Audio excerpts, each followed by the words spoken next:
Welcome to the Salmon Runs YouTube. Enjoy the video. In this video, I will explain how to check chlorine in water. Understanding your water's chlorine level is crucial for safety and quality. Chlorine is added to water to kill harmful germs, but too much can affect taste and even health. We will cover easy methods to test your water, ensuring it is perfectly balanced for everyday use. Let's dive in and learn how to keep your water safe and clean. There are two main ways to check your water's chlorine: using simple test strips or a more detailed liquid test kit. Test strips are super fast and easy, perfect for a quick check.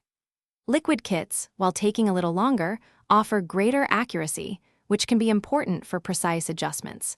Both rely on a color matching system to tell you your water's chlorine concentration. Using test strips is straightforward. First, take a strip from its container, making sure your fingers are dry. Dip the strip into your water sample for about 10 to 30 seconds, moving it gently.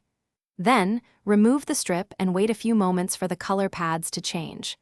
Finally, compare these colors to the chart on the strip bottle to determine your chlorine level in parts per million.